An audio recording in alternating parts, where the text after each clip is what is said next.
Chegou a hora de conhecer as revelações de Deus para os nossos dias.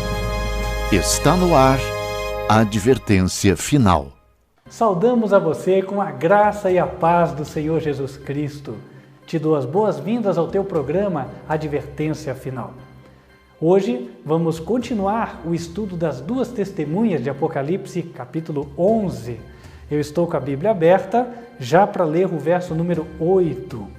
Na semana passada, nós vimos que as duas testemunhas correspondem às duas tábuas do testemunho, aquelas que Deus deu a Moisés no Monte Sinai, e que elas vão sofrer um ataque equivalente a uma morte, por assim dizer, porque o mundo irá desprezá-las e rejeitá-las, de tal forma que serão promulgadas leis que anulem a lei de Deus, que anulem os seus mandamentos. E neste sentido, então, a lei iniciará um trabalho de profetizar. Como? Porque na Bíblia diz que há ameaças para aqueles que transgridem a lei, e essas ameaças serão cumpridas. Agora, no verso 8, a Bíblia diz que jazerá o seu corpo morto na praça da grande cidade, que espiritualmente se chama Sodoma e Egito, onde o seu Senhor também foi crucificado. E os homens de vários povos e tribos e línguas e nações verão o seu corpo morto por 3 dias e meio e não permitirão que o seu corpo seja posto em sepulcros. E os que habitam na terra se regozijarão sobre eles e se alegrarão e mandarão presentes uns aos outros, porquanto estes 2 profetas tinham atormentado os que habitam sobre a terra. E depois daqueles 3 dias e meio, o Espírito de vida vindo de Deus entrou neles. E puseram-se sobre os pés e caiu grande temor sobre os que os viram. E ouviram uma grande voz do céu que lhes dizia: Subi cá. E subiram ao céu em uma nuvem, e os seus inimigos os viram. E naquela mesma hora houve um grande terremoto, e caiu a 10ª parte da cidade, e no terremoto foram mortos 7.000 homens. E os demais ficaram muito atemorizados e deram glória ao Deus do céu. É passado o 2º ai, eis que o 3º ai cedo virá. Diz a Bíblia que o corpo das duas testemunhas vai ficar na praça de uma grande cidade. Simbolicamente, ela é denominada como sendo Sodoma e Egito. A interpretação não é literal, obviamente, porque a cidade de Sodoma nem existe mais. E Egito é um país, não é uma cidade. E também diz aqui onde o seu Senhor foi crucificado. Talvez alguém pensasse, então é Jerusalém. Não, não é, porque o sentido não é literal. O sentido do texto é simbólico, como já deu para perceber. A Bíblia, em Apocalipse 17, nos revela quem é a grande cidade simbólica. Acompanhe comigo. 17, verso 18. A mulher que viste é a grande cidade que reina sobre os reis da terra. No verso 5 do Apocalipse 17, é dito que esta mulher tem um nome. Na sua testa estava escrito o nome, Mistério, a Grande Babilônia, a Mãe. Mulher, para quem já nos acompanha de outros episódios, sabe o significado bíblico, ela significa igreja. Se você não sabe, leia em Efésios, capítulo 5, verso 25. Então, a igreja Babilônia, ela está num lugar que é chamado a Grande Cidade. Nós já estudamos Apocalipse 17. Esta igreja é a Igreja Católica e a sua sede é em Roma. Portanto, a grande cidade é Roma. E aqui nós vemos que as duas testemunhas jazerão na praça da grande cidade.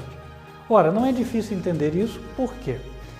Se você tomar o Catecismo Católico na edição típica vaticana, aprovada por João Paulo II, você vai ver que ali é colocado um comparativo entre a lei do catecismo e a lei de Deus.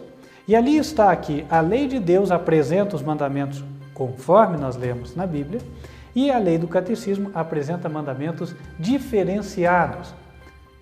Especificamente, vemos a ausência do quarto mandamento na lei do catecismo. O quarto, onde fala, lembra-te do dia do sábado para o santificar.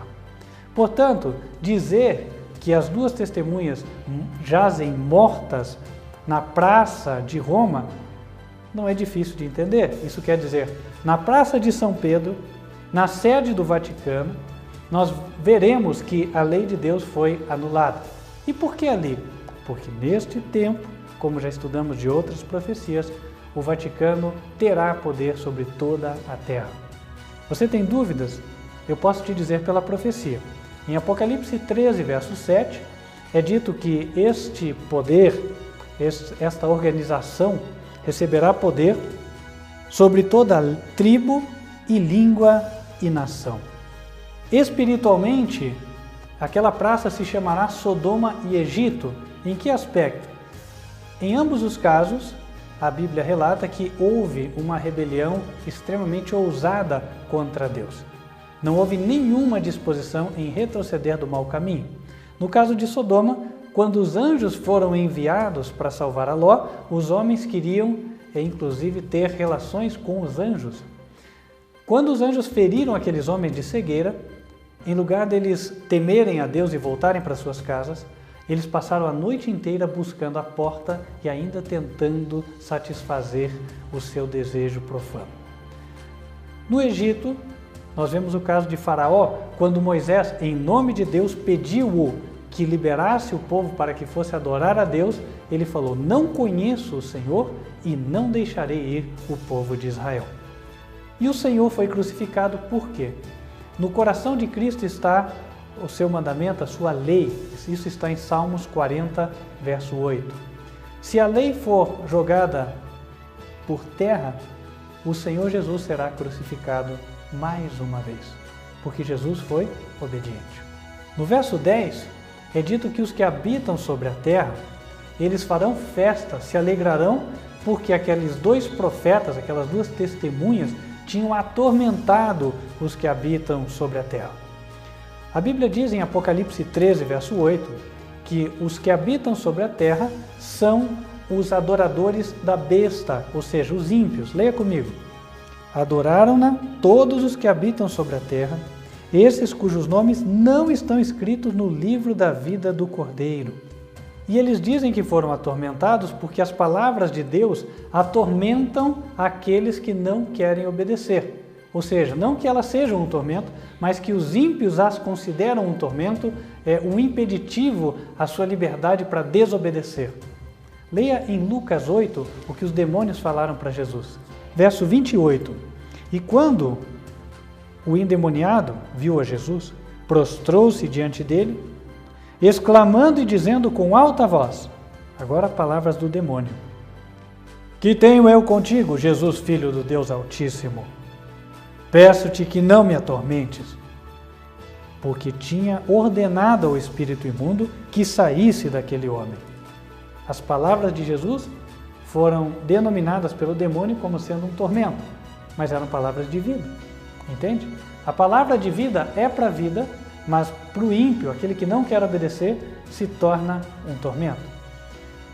Mas a Bíblia diz também que, embora os ímpios estejam se alegrando nesses 1260 dias nos quais a lei de Deus vai ser pisada no futuro, haverá um povo na terra de toda nação, tribo, língua e povo, ou seja, um conjunto de pessoas, uma igreja, que vai impedir que as pessoas se esqueçam da lei. Por isso é dito que elas não permitirão que o cadáver seja posto em sepulcro. Por quê? Quando o corpo é sepultado, as pessoas tendem a se esquecer do morto, mas enquanto o cadáver está, a evidência da morte está ali.